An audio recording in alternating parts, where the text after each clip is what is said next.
What's up guys, welcome back to my YouTube channel. If you are new here, my name is Beth and I make all things lifestyle and motherhood content on YouTube. But in this video, I'm gonna be talking about something a little bit different from the things that I usually talk about, and that is how to financially prepare to welcome a newborn baby into the world. The first thing that I will start with on this topic is that I am not a financial expert by any means. So if you were looking for like really solid and sound financial planning advice and just like expert advice, this is not where you will find it. This is honestly just like my, again, honest and transparent approach with my husband when it has come to planning our finances for a baby. This video is also sponsored by my friends at BetterHelp. So if you want to hear about a special offer that they have for viewers of my channel, then stay tuned for that. So when it comes to planning financially for a new baby, I feel like with our first baby that we had, there wasn't a ton of thought put into the financial side of things other than wanting to have all of our debt paid off or as much of it as possible before she arrived.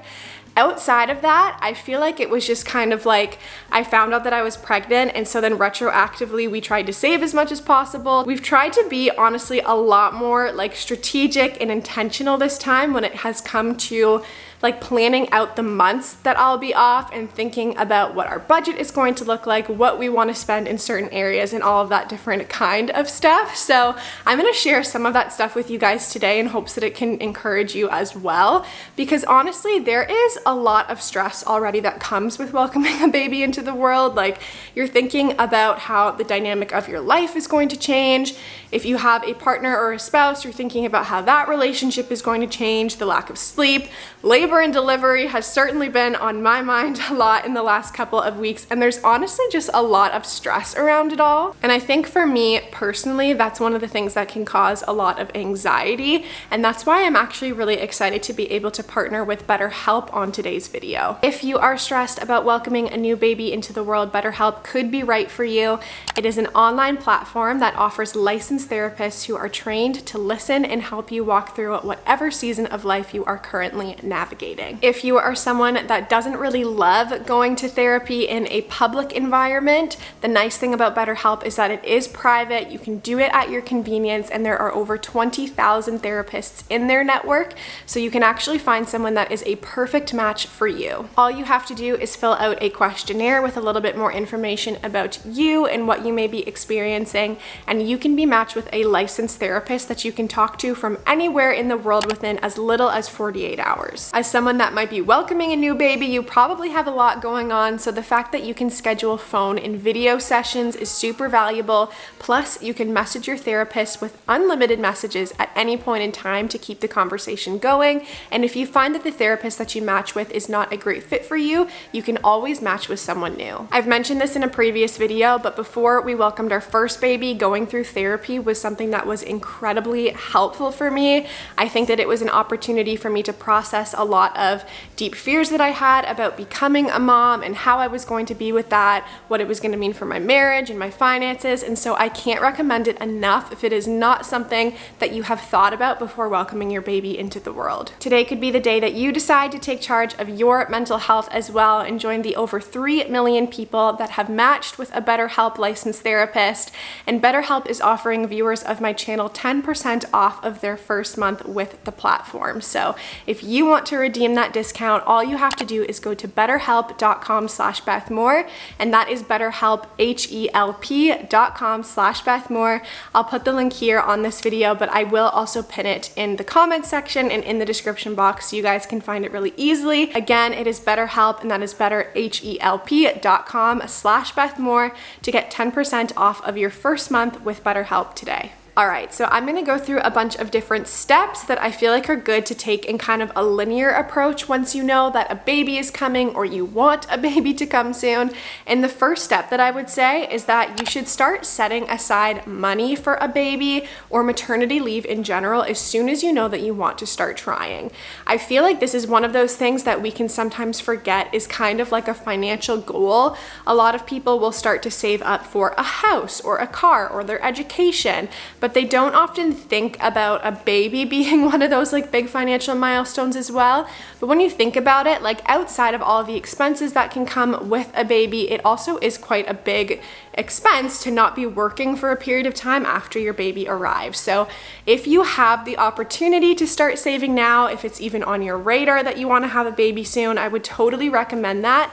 But of course, if you are pregnant and you found out and you were surprised by that, or you haven't started saving yet, it's not too late to start now. It is never too late to start making some changes to the way that you handle your money and your spending habits, but I would say that it is worth it to start thinking about a savings plan for maternity leave and for baby expenses and all of that fun stuff, but also think about the debt that you currently have and start to create a plan, if you don't have one already, of how to tackle that and get it a little bit lower. Because obviously when baby arrives, having debt is something that can be an added stressor, and there's certain kinds of debt that are a little bit more challenging than others, but of course, like having a tandem approach of how you want to be paying down debt while also saving a little bit at the same time is a really helpful way to navigate your finances in advance of baby arriving. So that leads really well into the next step, and that is to create a budget. It did take a while for my husband and I to make a budget that we actually stuck to every month,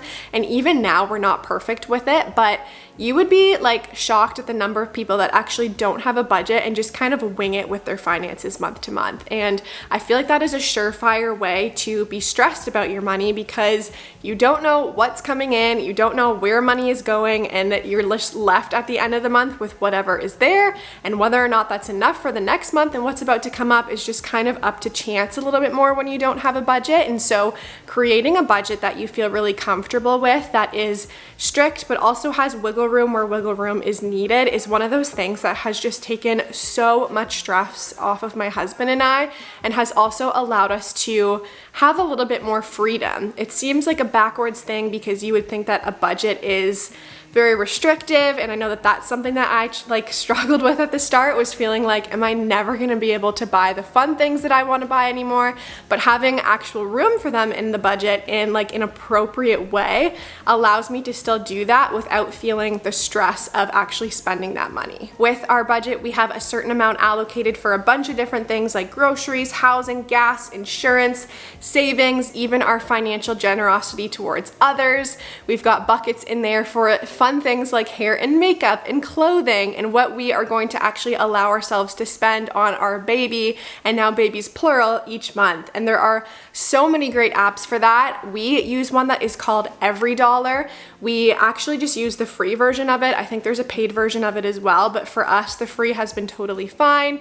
And essentially, I will go in and kind of add in the expenses as they come out throughout the month, so I can see like where we are tracking in the different like pools that we have for everything. When we got married, I've talked about this before, but we had like $80,000 worth of debt. It was a lot of debt from school, a lot of stuff that we needed to pay off, and we started reading a lot of the Dave Ramsey content and getting really fired up and passionate about budgeting and paying down debt and saving. And EveryDollar is an app that his team created, and so we've been using it ever since, and it has honestly been a game changer for our marriage. So I would totally recommend that. But I know another great one that I've heard about is Mint. I think YNAB is another one that is really popular. So whatever app that you go with, whether it's an app or a spreadsheet, or I don't know if I would recommend doing it on like paper, but I would say find a system that works for you in terms of tracking those expenses and your planned income, and then just stick to it. That is the biggest thing, is actually sticking to it. I know it's easier said than done, but you will not regret it, and it will set your family up for success in the future. So create a budget. So my next couple of steps kind of still fall into creating a budget and having a savings plan, but my next one is to look for additional income opportunities if possible. Obviously, some people have more time and less time than others, so the way that you do this will depend on your life stage and the season that you are in. But you would be surprised with how much money like you can make on the side, even with extra little side hobbies and gigs and part-time things that you pick up, and that has been something that has been really helpful to Jared and I as well. Jared has picked up odd jobs helping people with home renovations in the past. That's actually how he saved up to buy my engagement ring. And I am obviously like operating a full-blown YouTube channel and did that over mat leave and launched that before I actually ended up having my first daughter. So that has been a really great second income for our family as well. So obviously social media is a really great way to make money, but even just online and virtually, there are so many ways to make money these days. Like if you have administrative skills, you could start contacting a couple local businesses and just offer yourselves virtually in that sense for a couple of hours a week. Set your prices at a price point that makes sense for you. I just feel like personally, I have seen the way that like being a little bit entrepreneurial and deciding to just try something and see if it can generate some extra income for you has been just such a game changer for our family financially. And so I totally recommend that to people now, is to try to find those unique ways that you can actually just get that income up a little bit higher, because it is always helpful. And for us, most of the time, all of that extra income just goes into savings. So that is another tip that, again, I know it can be easier said than done, but start to think through the ways that there could be some opportunities to create additional income. Okay, so all of that was just savings. Now I'm going to talk a little bit about spendings, because that is obviously why having a baby is so stressful. There is a lot of money that could be spent. So let's get into all that. I would say that once you have your savings plan, it's also good to have a spendings plan, because you know that you will need to spend some money to have a baby. So having a plan of like what you're going to spend and what you're going to spend it on is really helpful before you actually start making those purchases. So first of all, determine any upfront expenses of things that you need to purchase. There are lists that are great online for that. I would say some of the really big things that obviously you will need to buy, whether you get them secondhand, maybe you even like find a way to get them gifted or borrowed, which is a great thing to do. But those bigger upfront expenses are things like a crib, a stroller, any furniture, so like dresser or changing pad, a breast pump for baby, whether that's manual or automatic and you want to have that on hand, a baby bath, a baby thermometer, things like that. Those are things that you typically don't need to buy multiple of once you have them, like the car seat. Once you have it, it's a big upfront expense, but that purchase is now done. So those are the upfront expenses that you want to lay out, whether on a spreadsheet or a list, and then kind of think about what you're comfortable spending on each of those things. The next thing to do is to determine your monthly expenses. So these are things that are going to be coming out of your account on a recurring basis. It may be literally every single month, or it could be like every couple of months. And these are things that are like more like expendable, I guess. Like you are looking at things like diapers and wipes and clothing. Even baby toys was something that we didn't necessarily put into our budget at first, because I didn't know like at what point my daughter would start like wanting to play with things. And so I feel like it was like 3 months maybe that I decided to start like actually purchasing baby toys for her. And again, that was something that needed to be added into our budget like retroactively. Thinking about formula, whether or not you plan on breastfeeding, I feel like is an important thing to do, because my husband and I didn't budget for formula and ended up needing to transition to using formula as of 9 months with our first daughter, and that was expensive. This is also a really great time to review all of the monthly expenses that you have in general. Look at your budget, check your credit card, and see if you have any subscriptions or things that are coming out monthly that you maybe didn't actually know were coming out of your account.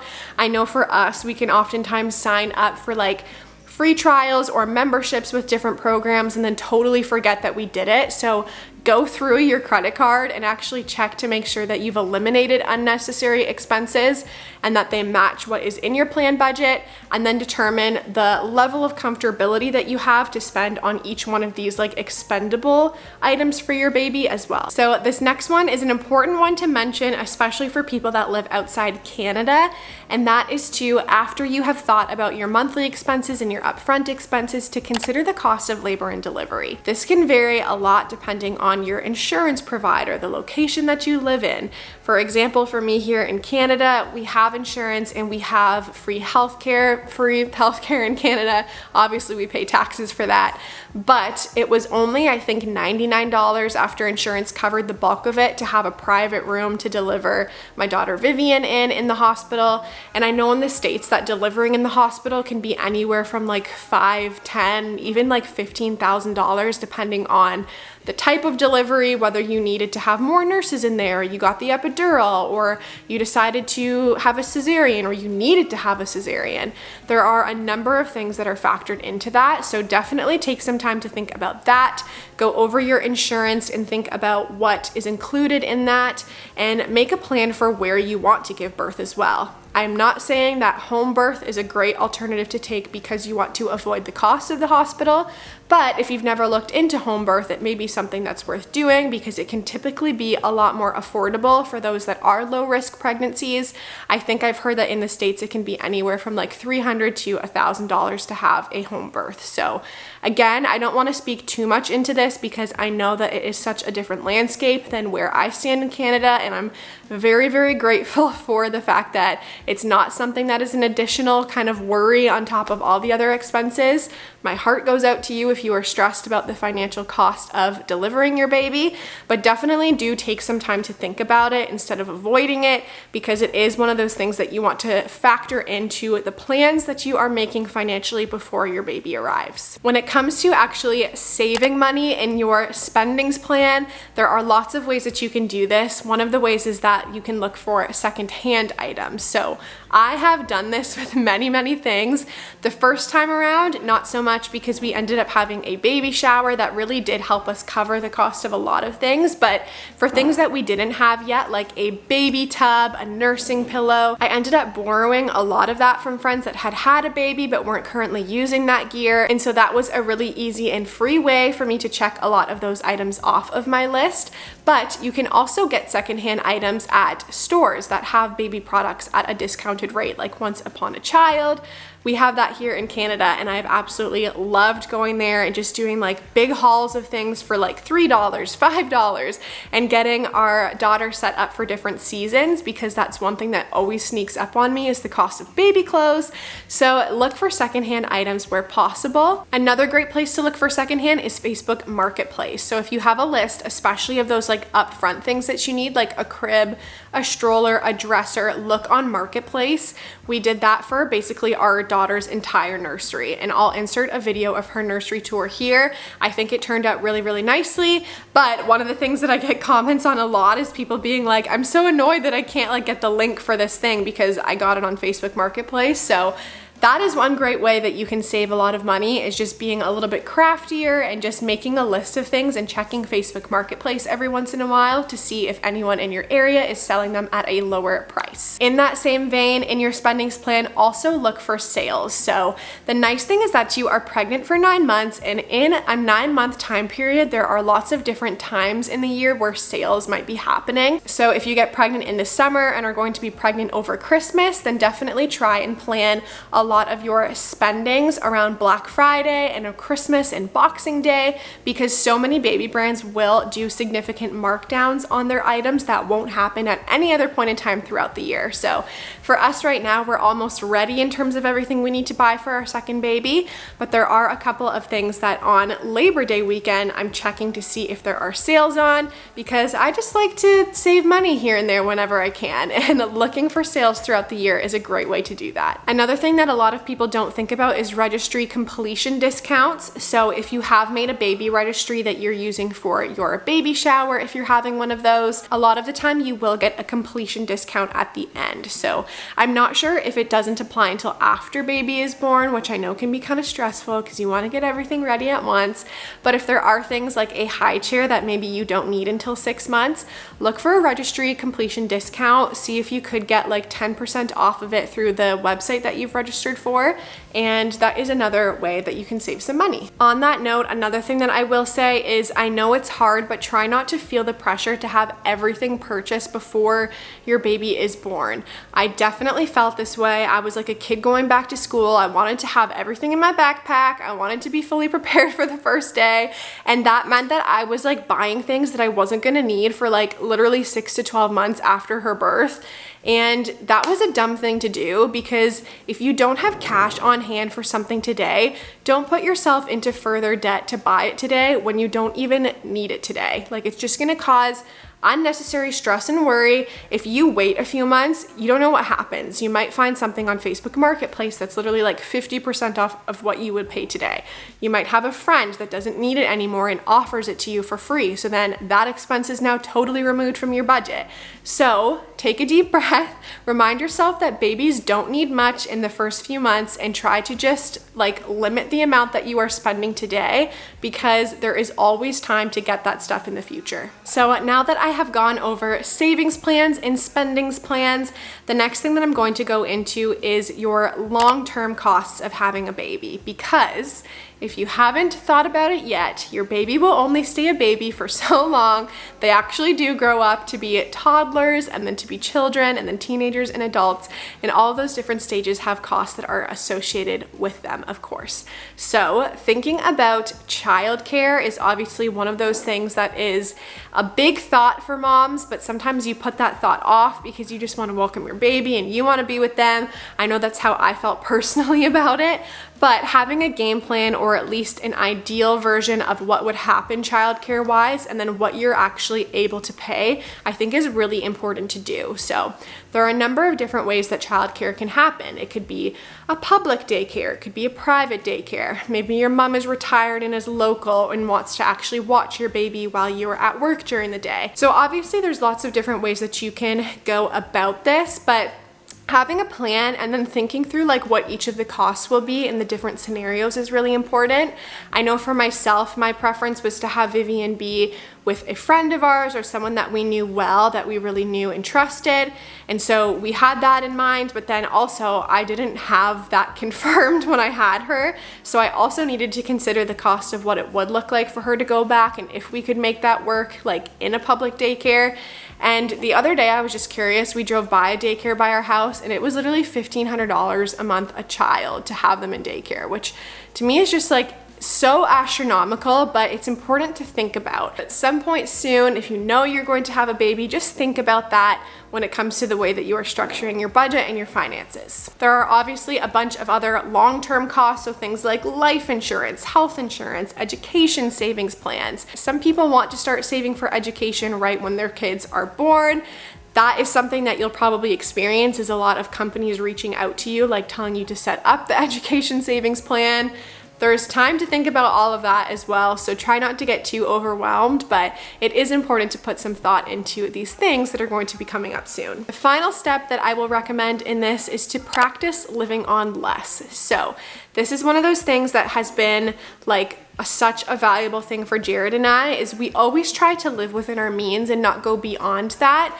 But when it comes to our budget with a new baby, we try to start operating in that budget even before the baby comes, just to make sure that we have like thought through this budget well, and there's room for a little bit of trial and error testing if we need it. I feel like it's just a really helpful way for you to wrap your head around something like, okay, I now only have $50 a month that goes towards clothing, and before I was spending literally $300 a month. So that might be a really big jump, but just try and think about what it could look like to start living on less and get yourself comfortable with that, because then by the time that you actually get there, it won't be as much of a shock to you. All right, you guys, that is all the steps that I have. I know that this was like a heavier video in terms of content, and finances is not necessarily the most exciting thing to talk about, but again, I hope that this could give you some sense of peace, or at least a game plan to actually get started on planning for your baby to arrive, whether you are currently pregnant or you're thinking about getting pregnant soon. One of the sayings that my husband and I often come back to when it comes comes to our finances and our budget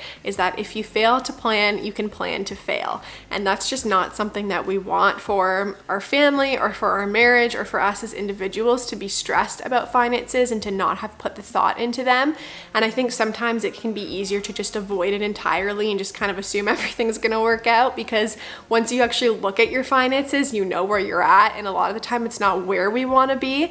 But that's an important step in the process of actually getting to where you want to be, is looking at them and making a plan and being realistic. So I hope that this video can encourage you guys, if nothing else, and just give you a little bit more of a framework for how we, at least personally, have navigated the financial element of welcoming a baby. There is so much more that could be said on this topic, and probably in a more eloquent way than I have said it myself. But for my husband and I, one of the things that we come back to as followers of Jesus is the fact that God is our provider ultimately. He has given us, we believe, everything that we currently have, everything that we've had in the past, everything that we will have in the future. And so our job in this process is to be faithful in stewarding what He gives us each step of the way, and He takes care of the rest. So as much as it's hard sometimes to remember that, and to, when your finances are getting lower in the account, to get stressed about that, we just try to come back to the fact that, like, at the end of the day, like, God is in control. He sees our needs. He takes care of us. And there's a verse in Matthew 6, verse 26 to 27 that I want to leave you guys with today. And it is, "Look at the birds of the air. They do not sow or reap or store away in barns, and yet your heavenly Father feeds them.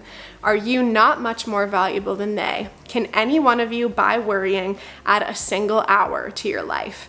And I think that's just such a beautiful picture, because of course we want to be shoveling money away and hiding it and not being generous, because if we give too much, then we won't have enough to cover the needs for the baby. But ultimately, God is in control. And if you are stewarding your finances, you are committing them back to Him, praying before you make those big purchases, I really do believe that He will guide you and your family in this next season. So just wanted to add that as a little bit of an encouragement for anyone that needs that today. But thank you guys so much for watching this video. Again, it means the world to me every time that you do.